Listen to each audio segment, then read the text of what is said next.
Well, elsewhere on the Hill, UN Ambassador Susan Rice spent her day behind closed doors explaining statements she made back in September about the deadly attack on the U.S. consulate in Libya. However, as NBC's Brian Moore reports, her defense failed to convince her Republican critics.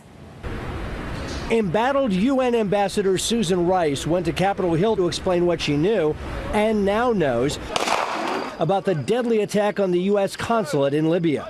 But she failed to silence her Republican critics. All I can tell you that the concerns I have are greater today than they were before, and we're not even close to getting the basic answers. Rice was accompanied by acting CIA Director Michael Morrell, who helped explain the flawed talking points Rice repeated in talk show appearances days after the Libya attack. In a statement, Rice said, "While we certainly wish that we had perfect information just days after the terrorist attack, as is often the case, the intelligence assessment has evolved." She said what she believed was true, and she was under no political influence from the White House. Republicans aren't buying it. We are significantly troubled by many of the answers that we got and some that we didn't get.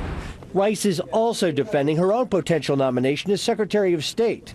The White House says the focus on Rice is about Washington politics, not the attack in Libya. People are more interested in talking points for a Sunday show several months ago than they are in finding out what happened in Benghazi. That attack in Libya, now the front line for a political battle on Capitol Hill. Brian Moore, NBC News, Washington. Elsewhere, Jill Kelly, the Tampa socialite caught up in the scandal involving former CIA Chief David Petraeus, is going on the offensive. After 2 weeks of silence, Kelly's lawyer has released emails he wrote designed to prove she never acted inappropriately. One letter to the U.S. attorney demands to know who in the government leaked Kelly's name to the media after she received emails from Petraeus biographer and mistress Paula Broadwell. Meanwhile, the New York Times reports the Pentagon investigation into emails between Kelly and General John Allen, the top NATO commander in Afghanistan, has been narrowed down to between 60 and 70 messages that, according to a defense official, quote, bear a fair amount of scrutiny.